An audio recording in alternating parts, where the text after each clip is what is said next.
put your address on my address on some of your mail?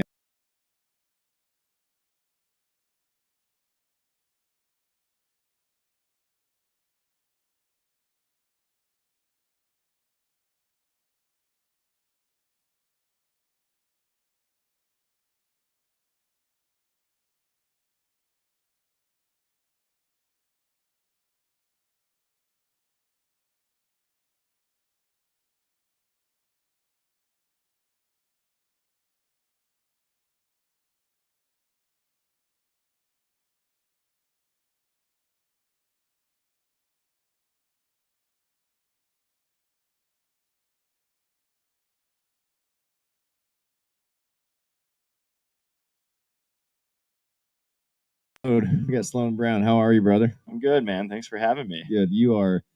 What is your exact role with Turtlebox Audio? I'm the director of community marketing at Turtlebox. Okay. So what does that do? Well, it's very much it's sports marketing, really. We call it community marketing because we look at these kind of pursuits like hunting, fishing, ranch rodeo, barbecue, beer. As communities, they're tight-knit communities of people, and it's a very kind of grassroots way of marketing and connecting with consumers that have influence and reach, organizations, events. Just organic partnerships to kind of grow the brand, get our product into authentic hands that can validate the brand and help us grow. Before we dive into Turtlebox and more about that, this is not your first position doing this, obviously. And I think, if I'm not wrong, you've worked with rodeo athletes before in your other positions. What company did you work with before coming over to Turtlebox? I was at Yeti before Turtlebox, and had worked for Sika Gear doing PR and Filson before that a little bit. So I had a lot of connections, and I've never really worked with rodeo athletes until now. I've been friends with a lot of them, just through osmosis, being at Yeti and being in the building. And Richie and I became buds when I was there, and so when I got over to Turtlebox, he was one of the first people I reached out to. Heck yeah. He's such a good dude. No, he is, man. It's awesome. Making a lot of sense in my head now that you worked at Yeti, because when you described your position at Turtlebox, I was like, wow, that's kind of like how Yeti grew. And then now that you say that, it's like, okay, yep, that makes sense. Yeah, I stole the playbook and ran with it. Hey, yeah, that's just how it goes. I think it's a great tactic for growing. I mean, community, like you said, like better. Looking at him and okay, I got you. But it's a great opportunity to grow community and be there for those smaller, tight knit groups. I feel like it's a way that plants the seed for something to eventually grow from it. That's exactly it. We call it seeding product, like sending people product, and it truly is a seed that you cultivate. You find the right soil, and it grows. And man, being the director of community marketing, I get to see. Well, I have a lot of people that work under me on the different communities, but I will say, of all the communities I've interacted with, I think that the rodeo community is most inviting and accepting and stoked to have us here. So it's been awesome. This is our first time at NFR, and we're selling lots of speakers, having lots of good combos, and people are really genuinely excited that we're here. So it's been great. Thank you. Kind of run us through why Turtlebox is so cool, and the I've never obviously heard of anything like that. And then Richie got his, like, let's go test this damn thing. And we went fishing, and we had that music. I don't know, you probably saw the video where he like turns it all the way up, and I'm like, does it really work? And he just slams it in the water, and he tells the fish to wake up, and then pulls it out of the water. I did see that. So funny, yeah. But yeah, run us through what Turtlebox is and why it's so dope. Yeah, it's a waterproof Bluetooth speaker designed for the outdoors. It was created there's 4 founders at Turtlebox, and they built the product, kind of just Frankensteined it together in their garage about 12 years ago with zero intention of starting a business. They owned a sailboat together, and they were burning through Bluetooth speakers because they were in the salt water. They were hard on stuff being in the outdoors. And so they were like, we need something that can withstand the elements, and built it kind of out of like Plano cases and whatever, but they used all marine grade components to do it. And they started carrying it around everywhere they were going, and everywhere they went, people were like, what is that thing? We want one of those. And so, it took them a long time to develop the product. And then 2018 is when they came out with like the first commercially viable product that they could sell. And they were all sitting, the story is they were all sitting around a fire. They all lived together, bachelored up in their early 30s with corporate jobs. And they were like, man, I think there's a business here. And they were like, what should we call it? And one of them just goes, Turtle Box. And they were like, yep, let's do it. Ran with it. And then, That's let's awesome. go. Oh, I love that, man. And then we updated the product. So 2018 was the Generation 1. And then 2020, they updated it to the Gen 2, which is our current product that we have right now. And it's just been kind of astronomical growth since then. And it makes my job so easy. All I got to do is give the speaker to somebody, they turn it on, and it's truly a gift. Like it's a simple product. It works really well. It's indestructible. And the 4 founders are awesome, godly men. And it's just a great company to work for. Incredible culture. That's the best, man. It makes work so much more fun when it's like that, right? When there's good leadership, the culture's good, it makes your job so much easier, and the growth happens so fast usually because everything's just so synergistic, if you will. Yep. You guys talk about giving out product as the main marketing source, essentially, right?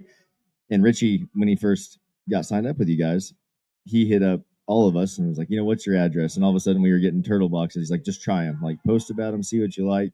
And I had a little Bluetooth speaker. I do a bunch of irrigation work in the summer, not because I like it, but because I have to. I call these guys every day, and I'm just like, son of a bitch, I hate water. Like, this is the worst. But I had a little Bluetooth speaker that I'd drive around in my Ranger, and I broke it every 2 months. I have to get a new one because I love like listening to music and it just keeps me going, right? And I dropped that thing in there, and you can imagine I'm ripping the Ranger around the pasture and dragging stuff around. I'm not easy on it. This thing's rolling around the back. Still can't even tell that the sound never changes. There isn't even a ding on it. And the best part is the battery, dude. The battery lasts so long. Yeah. And that little thing I had to charge it every 6 hours, And sometimes I run that thing for 3 or 4 days on the river, and it's still just rolling. So there was a ton of thought that went into this thing, right? About where things need to improve, I think, with Bluetooth speakers in general, and then the fact that there was nothing like this for the outdoor space. And you were talking about the fishing and the salt. I didn't even think about what salt would do to what it does to metal and everything, but plastic and electronics, it just probably wears through. So that resonated with me big time on just the simple fact of why it started. But then it's like one of those things that you fix selfishly because you wanted something, and then it's like, oh wow, this just spread to so much more of the world than we thought. You said this is the first time you really worked with rodeo athletes, but you were friends with them through Yeti. What drove you to do that, to start reaching out to the rodeo community? I know Richie sent Kojo one. Yep. And then I show up to the golf tournament, and there's 100 turtle box speakers at Kojo's golf tournament. So same thing, just send it to the right people. It works. It's awesome. It's a good product. But like, what brings you guys to the rodeo world? Well, it's a lot of things. Personal interest. I think I just have so much respect for the cowboy way of life, and rodeo athletes are arguably the hardest on any equipment. You guys put it through the ringer. But really, we kind of like test. We'll send some product out to some people, and then really just kind of sit back and listen and see what the feedback's been like. But it was loud enough feedback that we were like, let's go. Yeah. And it's been great. I think it's our most exciting community. Like, they are the most excited for us right now. And I'm really excited to be here. Like, you guys are tip of the spear, as far as like just putting yourself out there and being tough. And that's, a huge part of our brand ethos is toughness and durability. And so I think you guys just represent the brand in a really good way. If I'm not mistaken too, like the timeline of all of this, like this is a fairly recent jump into the rodeo world, like earlier this year, correct? Yeah, this year is our first year. We've been really focused on it. Very cool. So we've got 3 athletes that we work with. We're hoping to grow that team a lot more this year, and we're going to hit a bunch of rodeos this year. And we're working with the High School Rodeo Association, which has been a phenomenal partnership for us. I mean, just a pipeline of talent and good people and lots of people that care. So, talking about high school rodeo, I was just going to ask how Turtle Box is going to help that next generation, because that's in all reality, growing the sport, that's where it starts, right? These elite guys are great role models now, but we have to get a hold of those younger generations to teach them the new not new way to rodeo, but the new things that are coming up in the sport, right? And a lot of that is the professional side of it. I get messages all the time. Hey, will you sponsor me? Can I have free workouts? Whatever it is. I want to hear from someone that deals with this all the time. And for younger athletes listening, what do you look for in value? And I don't think it's necessarily that they win every single time. I think a lot more of it is how they are as a human being, how they are as an ambassador for the sport. Also, how would they be as an ambassador for you? How do you guys derive value from potential sponsorees? Is that a word? Sponsees, Yeah. I guess.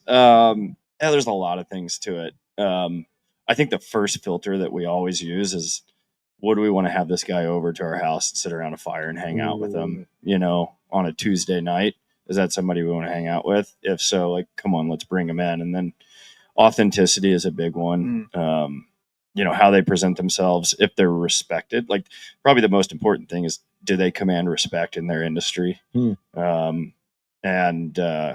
And then obviously social reach and that stuff's important, but it's not the end all be all for us. We want to work with people that command respect and present themselves well and will represent us well, and actually, and like, have the same shared values as our brand. Like, that's the way I look at it, is, this network that we're building, it's becomes the fabric of our brand, and it kind of insulates us from whatever, people copying our product, which is happening.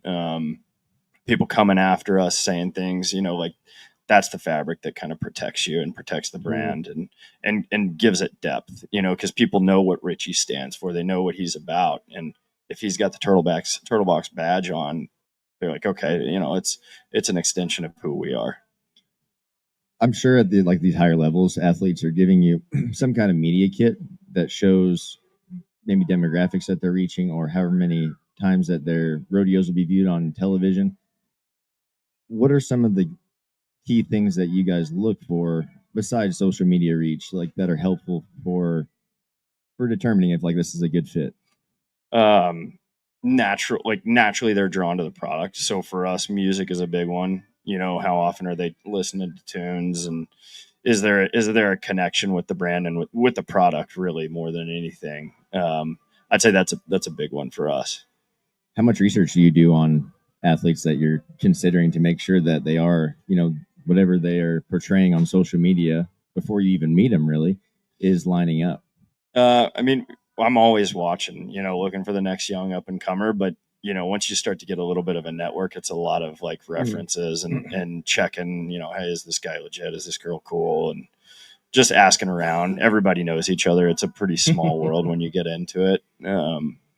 So I think reference checks is a big thing. And then, just looking at their trajectory of their career, and do they have potential to grow, and, where are they at in their career? What are they trying to do? Can we help them get there? Can they help us get to where we're going?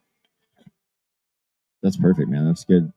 I love that you guys are all about the person. And we've talked to so many people that it's all about the numbers, right? And at the end of the day, the numbers matter, but having a solid individual there is going to be the best representation anybody can have, even if it's, not getting in front of the most people.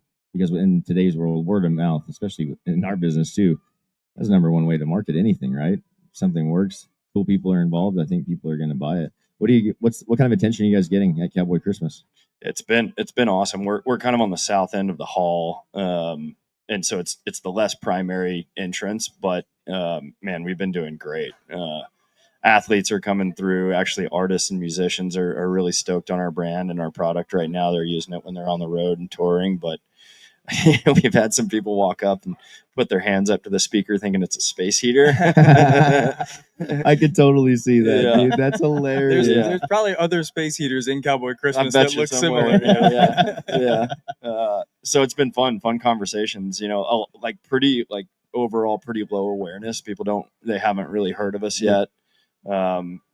So that's a big thing for us. A lot of brands, you can roll in and slap your logo, buy billboards, sponsor the buck and shoots. But for us, Turtlebox doesn't really say what we do. So Mhm. showing up is a really, really important thing for our brand and having a presence. What is that? What signal does that send to you guys? Working the booth, like when you're in an environment where there's not a lot of pre-built awareness. Like, do you feel like, oh yeah, we're in the right space because now we're growing our brand, or is it kind of disheartening a little bit to? I love it. I see it as an opportunity. I'm like, okay, cool. And then I'm like, how can we build that to where next year everybody that comes through knows who we are? Yeah. So it gets me excited. I see opportunity. I like that. Yeah. And they're actually in like almost every booth I've walked into. I feel like every person is playing music. Benolio booth had them on the top of their booth and they're pointed up.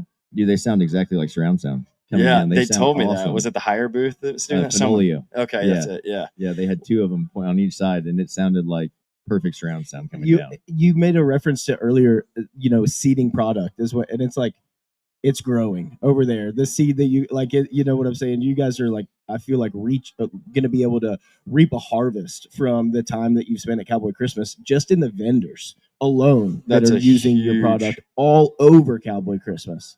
100% brand partners. Like that's the day one of the show. That's usually what we're doing is like, we're walking around finding the other cool brands that have cool employees that we're like, okay, yeah. And just dropping them speakers, making friends, not asking anything in return, just shaking hands. And we're a relationship brand first and foremost, more than anything. It's the most important thing to us. If you don't have that, it's not going to go anywhere. Well, I like what you said earlier about like that building that network, that fabric is what protects your reputation, because the example you gave was like, people coming after you or copying the product or whatever. But I never thought about it from that perspective, as like that ground level community that you build is literally what can protect your reputation, because you got the guy next to you that can vouch for you at any time. Man, I learned that lesson actually in 2018. Do y'all remember Yeti and the NRA thing going down, the National Rifle Association? Yeah. They tried to say that NRA said that Yeti didn't support them anymore. All that happened was we changed a discount percentage for their program, and they blasted out a really unfair and fake press release, and people lost their minds. People were blowing up their coolers, shooting them, boycotting Yeti. We had employees getting spit on in the parking lot, like crazy. But what I remember, that happened on a Friday afternoon. I got the job offer the next day on a Monday, and they were like, "Do you still want to work here?" And I was like, "Absolutely, it's a dream job." But seeing like our brand ambassadors and our conservation partners and all the people we worked with and had relationships for years go to bat for us, we stayed insulated from it, because that could have been a game. And it was probably something you didn't even have to ask for. Nope. Because it was understood. They were doing it. They knew. And luckily for us, we put our money where our mouth is, and we were doing all those things. It wasn't just, showing face, but it's super important against crisis stuff like that. Hopefully that never happens, but you never know. I think that's a really important thing to consider when looking for partners or sponsors is money, yes, talks in a certain sense, but like when we're looking for partners, we've been offered money a lot of times, but that's all we're offered. We want relationships with those people. We want to collaborate together and have each other's backs like you're talking about. And I think as a young athlete, it's really easy to get tunnel vision on the money. And you could be a really talented young athlete and acquire a lot of sponsors, but it doesn't necessarily mean that we're going to get any further, right?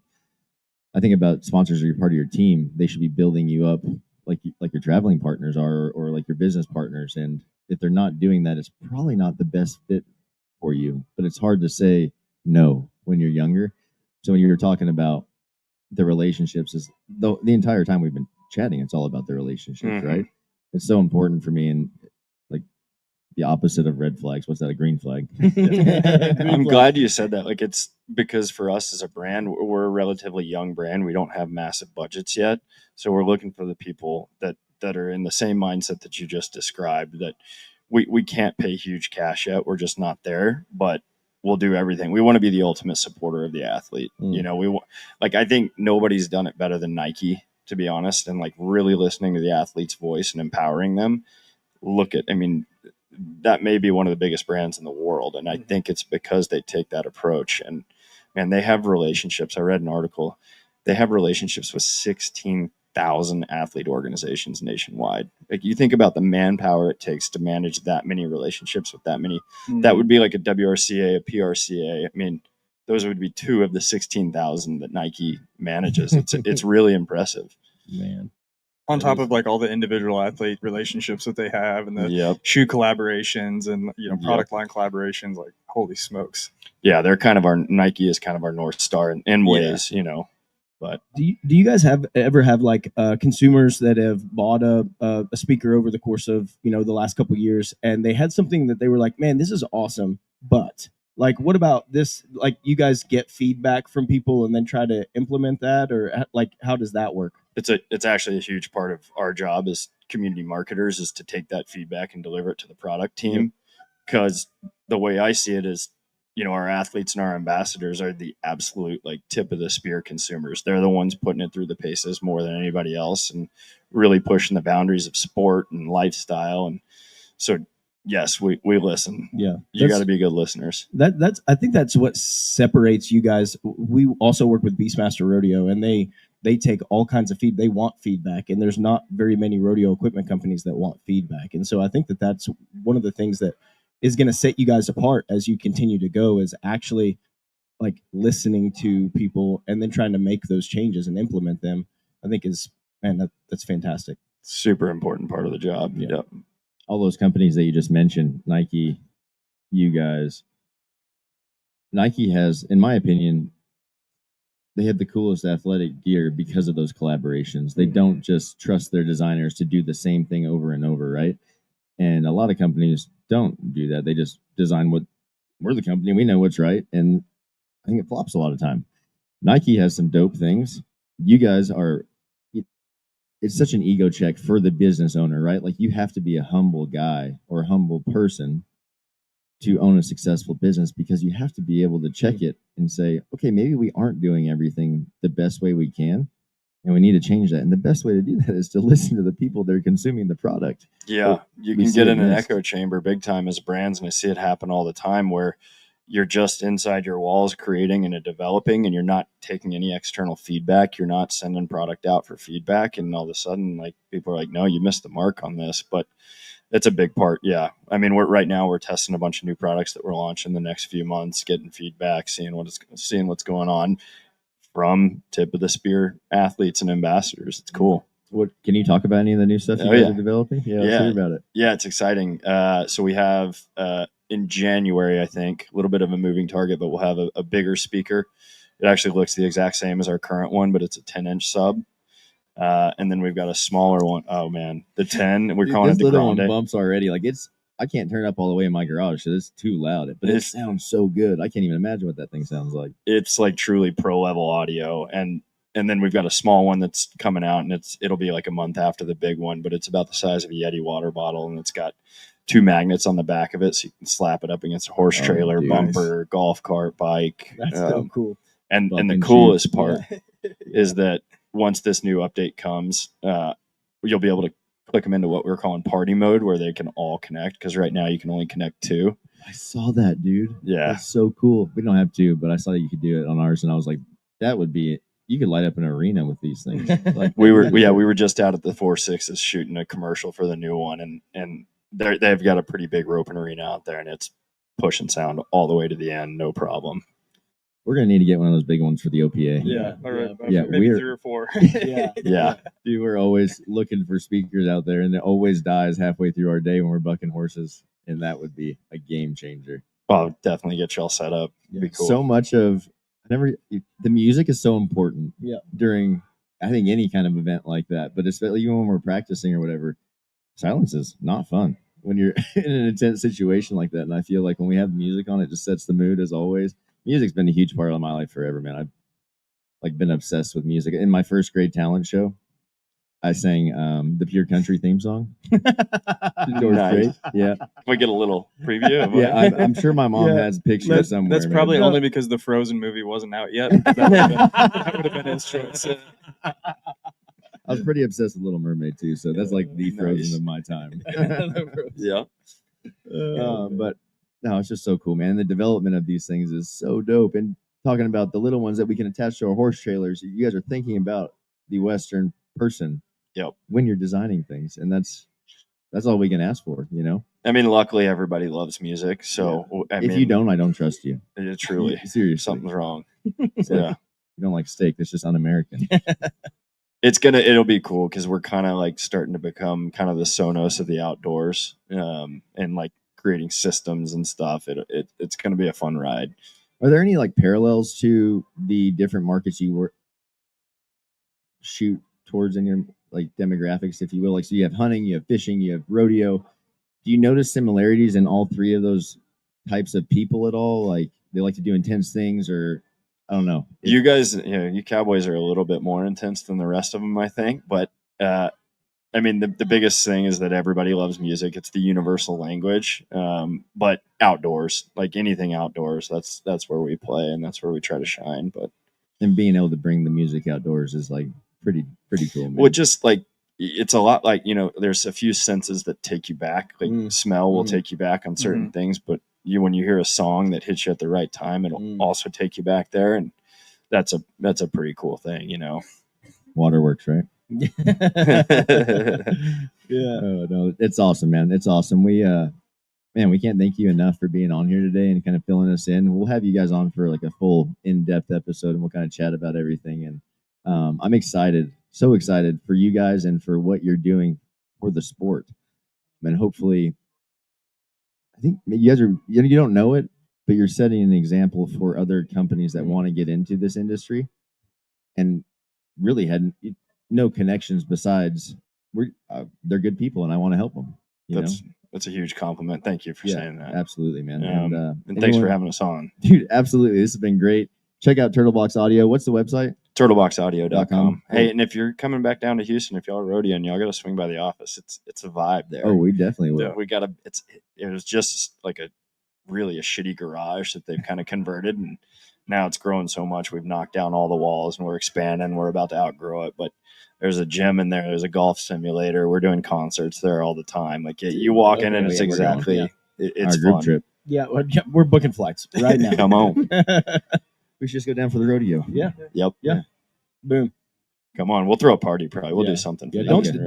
don't tempt us with a good time. You know what I'm saying? We'll come. You'll be like, maybe shouldn't have invited those guys back then. No, we'd love to have you guys. I appreciate it, man. Have a great rest of the finals, and we'll catch up with you again soon. Guys, don't go away.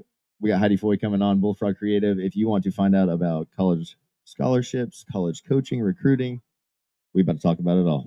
Be back in 2 seconds.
Heidi.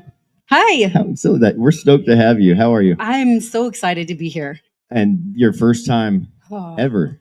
It's here. really interesting Which because blows when my I mind. tell people that, they're like, "You've never been here?" Yeah, you're Miss Rodeo. How could you have never been here? I've always just watched from the couch. I was one of those kids that That's arguably the best seat in the house. Just so you know. Yeah, no joke. honestly, it is. I was one of those kids. I was like, I'm not going till I qualify. Yeah. And then there was this age that I was like, I'm not I'm not Well, we've all been there. Not sure if that's I'm not We've all- ever gonna do that. Yeah. And then like there was this period of time where I was like, I'm done. I don't even want to watch a rodeo. I'm not gonna be able to do this anymore.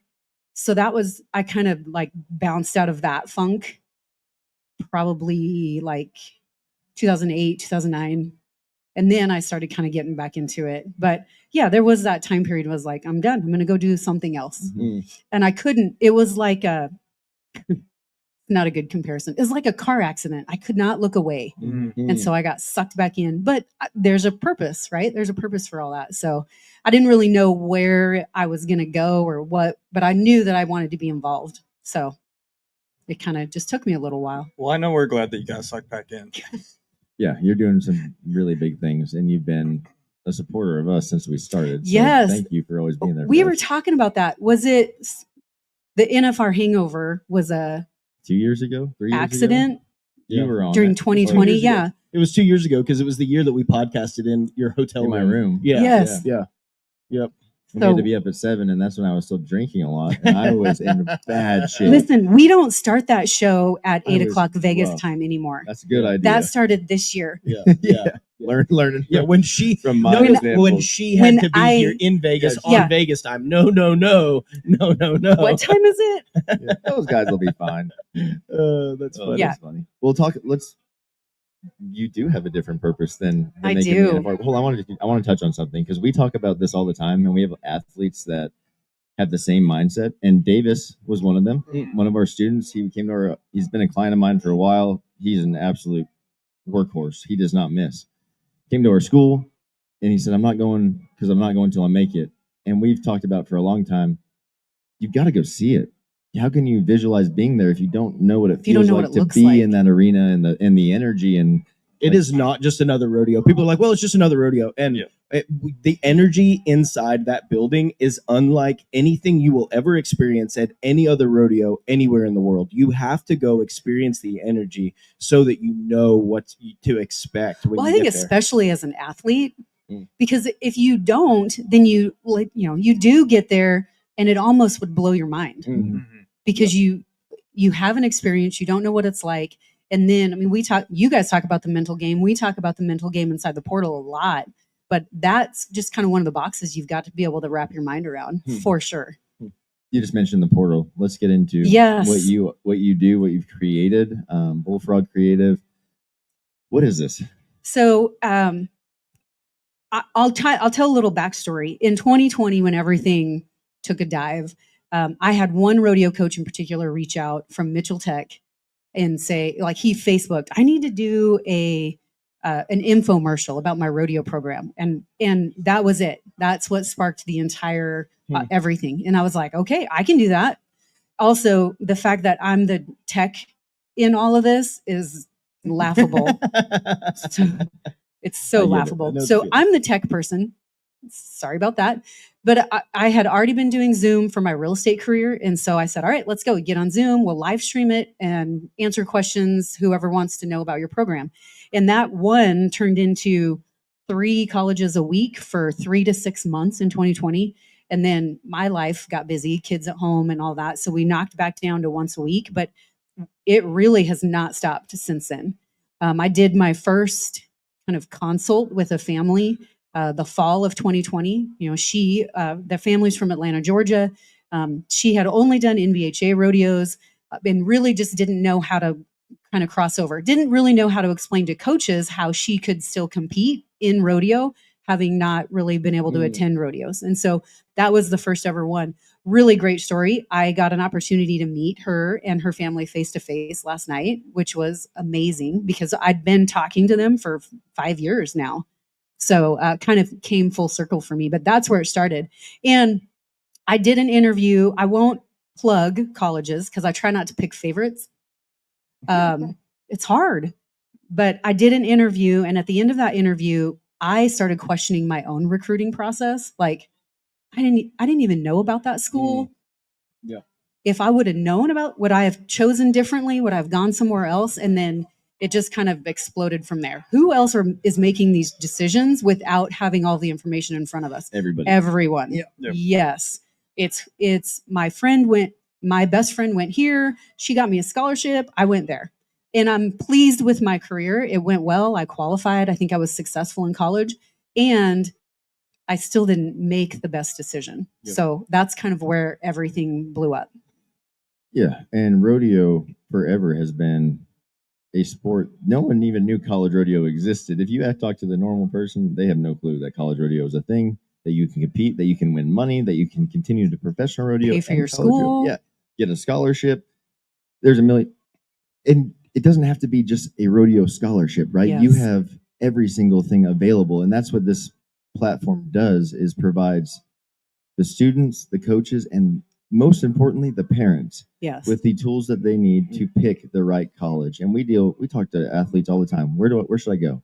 Well, what are your goals? Are a huge part of that. Yeah. And not just rodeo. What do you want to do after rodeo? Are you going to use the degree? You know, if you're going to go and put the time in, you might as well get something out of it that you can use later in life.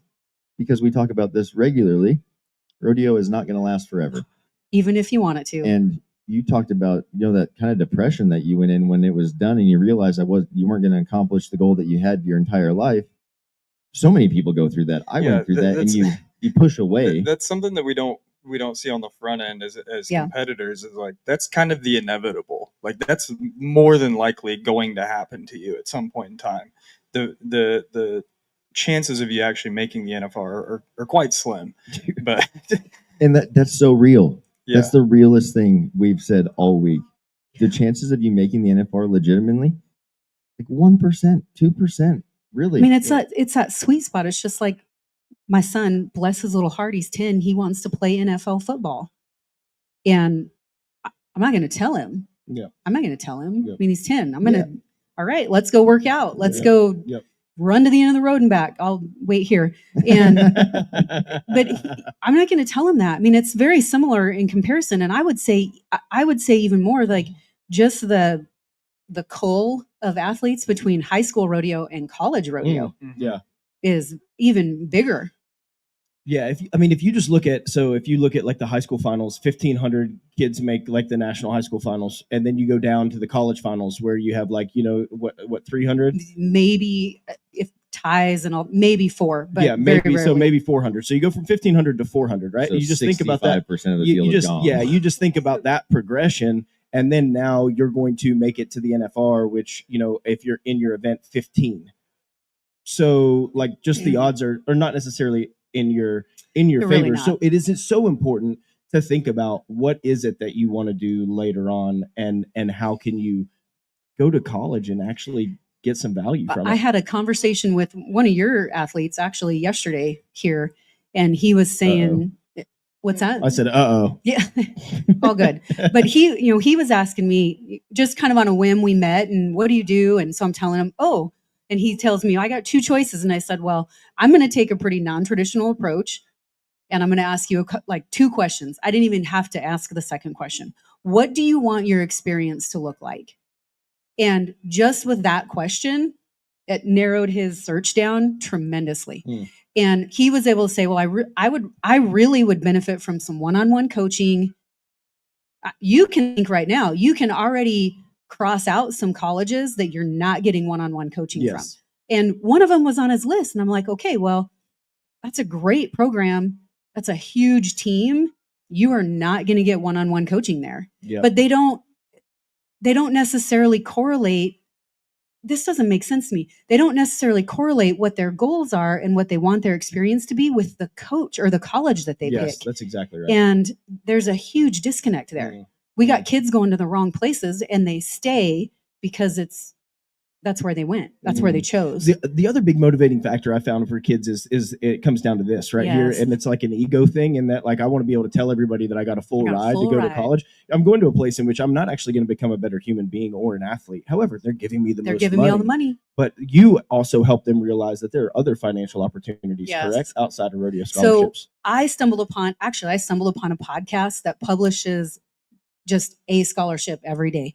And the amount of money that's left on the table just in scholarship money. So you don't get the full ride, but you apply for, I mean, technically speaking, I've heard people say applying for scholarships your junior and senior year should be your job. So if you do that, They even said if that you back in the day, like when I was going to college, that's what they said. Like, I didn't do it. That. Look back and you see all the free I didn't money do in it this. because I was getting a rodeo scholarship. Right? So, but I mean, if you humble yourself just a little bit, Yep. that's hard, and start applying for those scholarships, then what happens is it doesn't matter, and you get to pick where's right for you because the money doesn't matter. And listen, I was there. I remember vividly. People would ask me, "Where do you want to go to college?" Whoever gives me the most money. Yes. That's the answer. That almost makes me sick to my stomach when I hear students and parents say that now.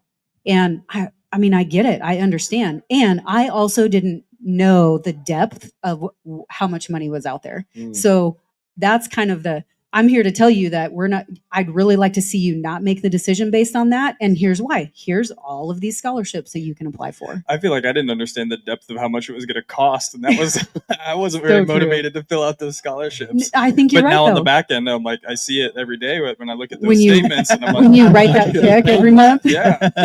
Same. Yeah, that's exactly. Even individual programs. Yes. Not just to mention like national scholarships you can apply for, but then even within so you get some money to go. Then even within that program, there's a scholarship for an ag student that's 18 years old, that's female, majoring that participated in and is majoring basket in weaving. And it's like those scholarships don't go out to anybody because nobody applies for them. So even within the institution, there's a lot of awarded money. You guys heard that like the best person in the corporation to make a relationship with is the cleaner, the office lady that cleans your office.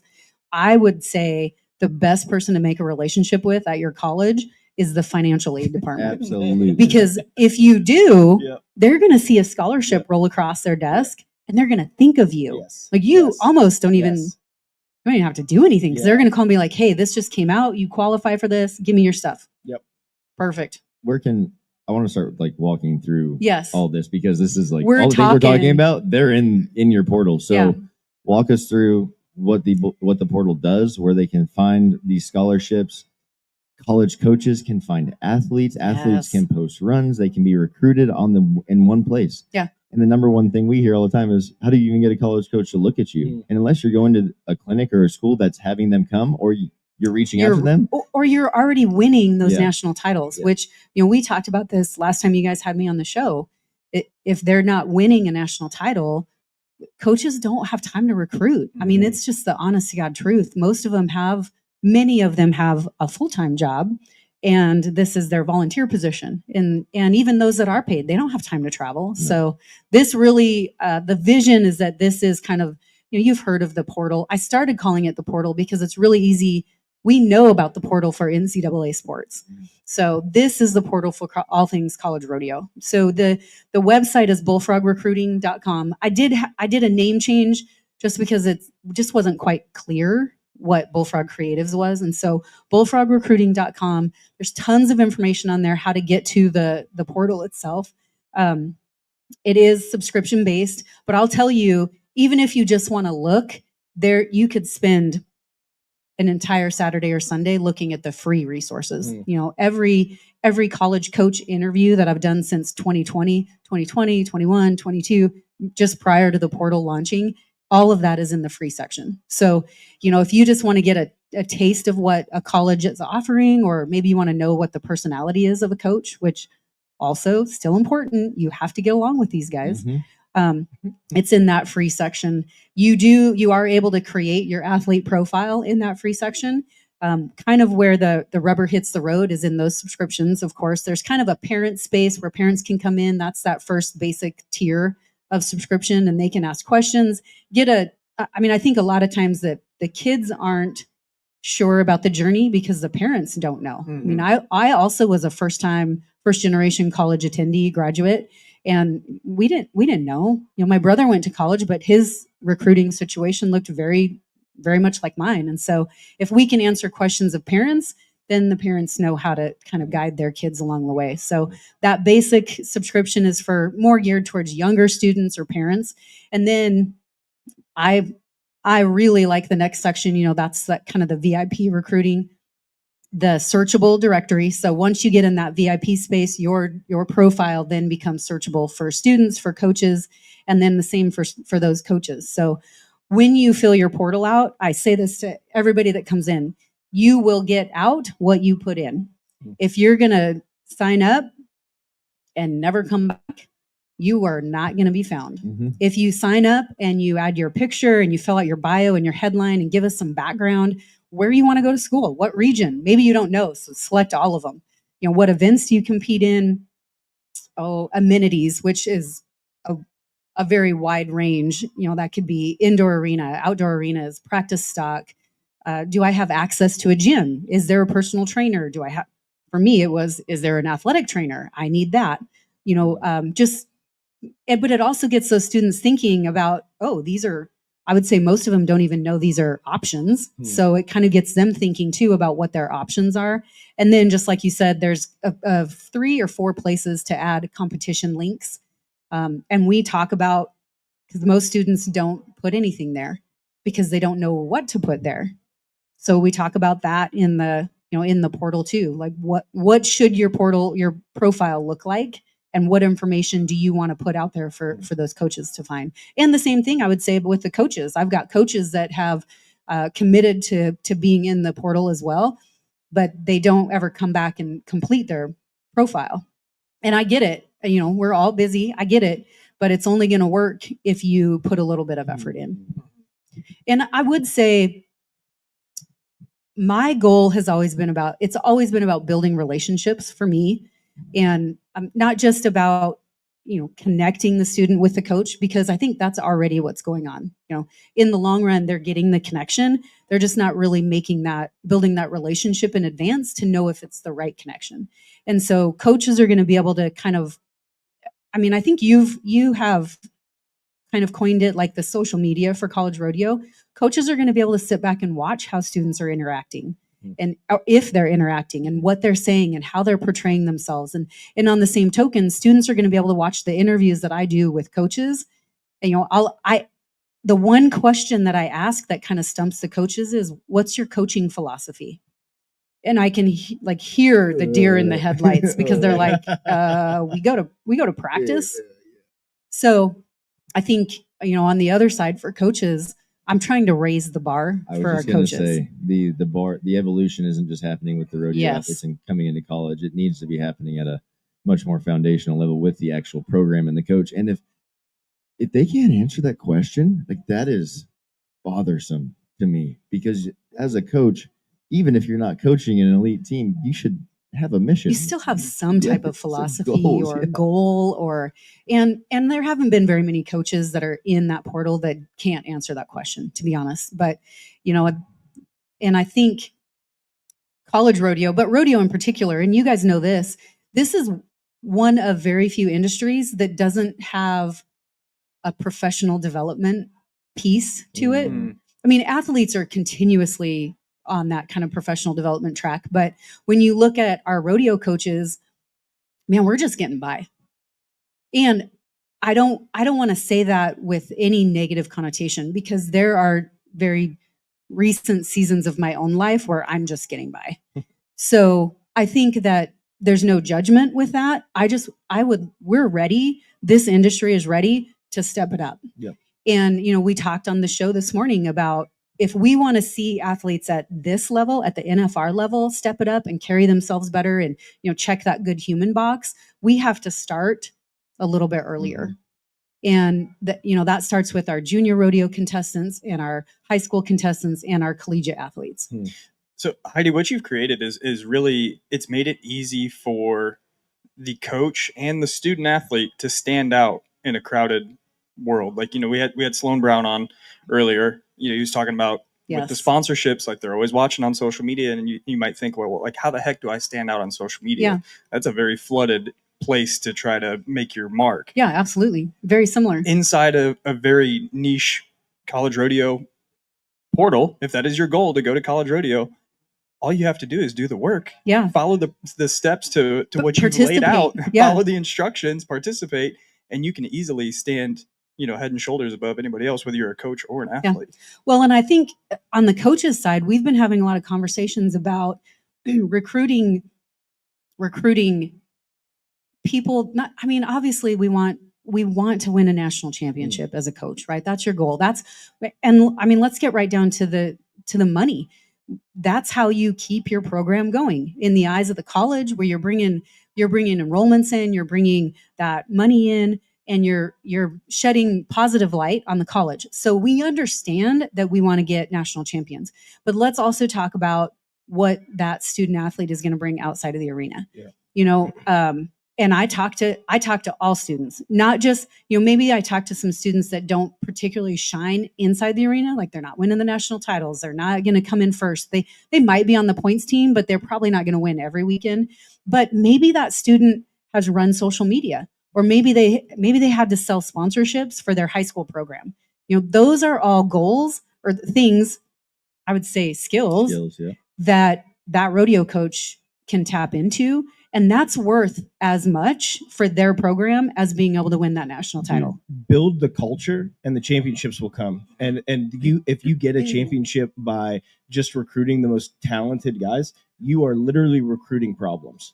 There's so many issues that come if you're not addressing the culture while you're as you're in search of winning, you know. And it's really easy for me to get on a soapbox when we talk about this, but I have young kids, and so I think only in the last, I will say for sure, only in the last year have I really started to envision what I could do. And it's based on some things that have happened in our community with young kids, like literally young kids killing other young kids, to be honest. And hearing how that older generation is talking about the younger generation, and what I hear is a lot of complaining, and I don't see a lot of giving back. And that kind of tripped me up a little bit. Like, y'all are complaining about the next generation, but you aren't doing anything. You aren't helping. You aren't mentoring. You're not providing an opportunity for these students to make different choices.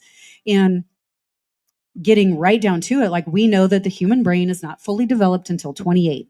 Well, that's every year of college. And so if these coaches can come in with a different mindset that they can shape, one, not only our industry, but our humans, then you approach your job differently, right?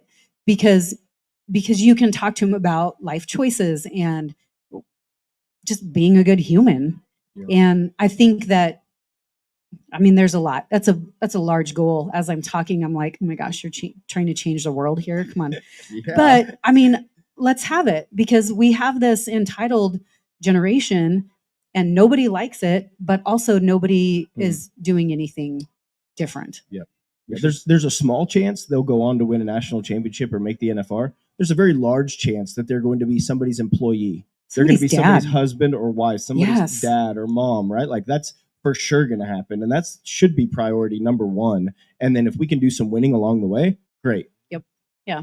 So I think that was kind of that stemmed after the start of the portal. I mean, the primary goal was to make these connections and build relationships. And then I just started to kind of see other things open up that I could really pour back into the industry. And really, I mean, I think we all do this, not because we couldn't do it, but we all do it because we have a passion and love for the industry. You know, college rodeo, I've been involved with the CNFR since it's been in Casper, as a contestant, as a volunteer my freshman year, because it was the first year it was in Casper. I didn't make it, so what else do? You help, right? That's just what you do. And so volunteer, contestant, volunteer, you know, I just, it's a great event for our community economically. It's amazing, but it's also given me opportunities. You know, I was a production coordinator for 8 years. So it gave me an opportunity to kind of give back. That's how I got back to rodeo when I kind of stepped away, was through the production team. So it just gives me an opportunity to continue and to build something that I love so much. That's really cool. We run into this all the time. Like the culture change is hard, and it takes a lot of time to do. You got me like my wheels are turning, because we could do an OPA for college coaches. Yes. It wasn't writing, but it was like, learn more about the things you don't know about. You know about rodeo, but how you to don't coach know it. how to be a coach, how to do why isn't fitness important? And can you explain that to your students? Like, I mean your goal and our goal was born from the same thing. Yeah. People complaining about the generation coming up and seeing a gap that nobody's doing anything about it. And that's exactly why we stepped into our role. That's like the the ultimate business choice, right? Like you see a problem, you provide a solution. I mean, that's how great ideas come to life. And it's interesting because I say that I've been building and doing this for 5 years, but in my mind, the portal started a year ago. But it stemmed from multiple conversations over the years. Coaches telling me, wow, we need a searchable directory. Parents telling me, like, I don't even know who to call. I don't even know where to go. I've looked at this website, but there's really not any information on there. And so it's just kind of conversations with hundreds of people over the last 5 years and I'll be quite honest, I was very scared for a long time, like I call it analysis paralysis. Like, I'm going to do it. I'm not going to do it. I see there. Well, and it's some self-doubt, but also that's it's a big, hairy, audacious goal to start a business. And I mean, and not just financially. That's certainly part of it, but just the idea, it's kind of, it's vulnerable, makes you vulnerable to hearing, somebody says, that's not a good idea. What are you thinking? Nobody's going to do that, which I guarantee you've heard. I've heard it. What are you doing here? Yeah. Looking good. What can I say? Fake it till you make it. That analysis or paralysis by analysis happens to everybody. Yeah. I think the only thing that you just don't have a team like we do. Like we deal with that on a regular basis. The only difference is we have each other to call each other out on it and say, hey, dude. Not today. Yeah, stop thinking. Just do. And like, oh yeah, I forgot. Well, and I will say your team has kept me going too. I mean, I'll call you and be like, oh my gosh, like going into the depths of despair. And you're like, hey, it's fine. Yeah. You got this. It's all good. Yeah. We're doing this. That fear that you're talking about is I thrive on that. Like it's probably the only sign that tells me like this is going the right way. Go towards it, unless the door closes. Then you open that one. Yeah, I ask for I like pressure is a privilege, and if you don't want to feel the pressure, go do something different. Yeah, and that's something people don't think about. They want these grand things and these huge goals to be accomplished, but there's so much discomfort that's going to come along with achieving that, even when it's good. Yeah. And it just. Every day is different. You're a high school rodeo athlete, and now even like watching Richie's transformation from high school to winning the American to now his 9th NFR. He's had pressure the whole time, but it's changed every single year. And now as he gets older, I think it's more of the expectations. He expects people to think that, or he thinks people expect him to do a certain way, right? Like he has control over that. So it's so many things you have to adjust with and move with in life, and nothing's going to be the same. But those times where you're scared, most people run away. And if you want to achieve great things, you got to run towards it. And as I continue to grow as a Christian, I think too that you're going in the right direction when you can feel that pressure, when the whispers of doubt and when you have to overcome that stuff, like there's somebody trying to keep you from reaching this goal, which only means you're going the right way. And that's been a kind of for my own journey, praying through that and getting over those own obstacles too. The bigger the stage, the more that happens too. Like it doesn't go away as you continue to climb the ranks and you become more and more visible. Yeah. Then there's more and more attacks because you have more and more to lose, right? Like, well, like when you mess up or you kind of buy into that, a lot of people see it as you go up the ranks, and so it's never something that goes away. And it's interesting how those attacks show up, like imposter syndrome. Yep. Especially for me this week, like I'm driving here questioning why I am driving to Vegas and just being able to be like, nope. I mean, honestly, like I say it, my kids and I say it all the time. Not today, Satan. Yeah. Like we're going this way. And there's a reason we're going this way. Mm-hmm. And I think, listen, this conversation, we're talking about business owners right now and entrepreneurship. It goes right along with those student athletes and pro athletes. Like, it attacks everywhere. Yeah. Well, this is a business as a rodeo athlete. If you're a rodeo athlete, absolutely, it's a business, and you have to adopt the mindset early in your career. And it starts at high school. It starts in college. if you're starting later, it can still be attained, but it's going to be a lot harder. And you could have been so much further ahead if you would have taken these things seriously. Yeah. And I know you just have a bunch of gray-haired people telling you, or there's at least 2 gray-haired Hey. people telling you. I resemble that remark. I look exactly like that remark. I just remember sitting at schools and guys would tell me this, and I was 18, 19, 20. It's like, cool. Yeah, sure, dude. Sure. Whatever. Listen, you're about to hear it too. Like, oh, enjoy when your baby is little. It goes so fast. You're like, it's the same thing. Yeah, whatever. I can't sleep. I'm not sleeping at night. I don't even want to hear about it. Can it go faster? Right. There's times where Can you're like, this point go faster? Could we fast forward a little bit? Yeah, for sure. Everyone goes through it, and you just got to keep pushing. That was the quickest half hour I've ever. Oh, goodness. Yeah, we're already through that. But somebody once told me that I'm like put a quarter in and just talk forever. It's a gift. For a podcast. It's a real I gift. love it. Yeah, that's exactly That's right. exactly right. No, it's been we loved having you on and just getting to hear a little bit about this. Can you tell everyone where they can find out more about you, get signed up for the portal, and get this movement going? Let's get this going. Well, before I do want to thank you guys. Thank you for the opportunity. I mean, I'm here because of a conversation with you, and they were giving me a hard time. It was like not that long ago. I was very late to onboard for the sponsorship, but it was definitely a conversation that was well timed with you. So thank you guys for your support and for constantly keeping me going, for sure. So if you guys are listening and you want to check us out, it's bullfrogrecruiting.com. It kind of outlines what's involved with the subscriptions there on the website, but you can also, I'm not hiding anything. You want to take a look at it before you join, please do. Like, check it out. There's, you can create the free profile and I mean, take advantage of the free stuff. Message me if you have questions. And, like you said, you have a team. I do have a team right now because I was able to utilize some of my startup challenge money to hire a couple of interns. So I'm not working solo, which I'm grateful for at this moment. So message, you'll either get myself or one of my 2 interns, but that ends pretty quick. So back to a party of one.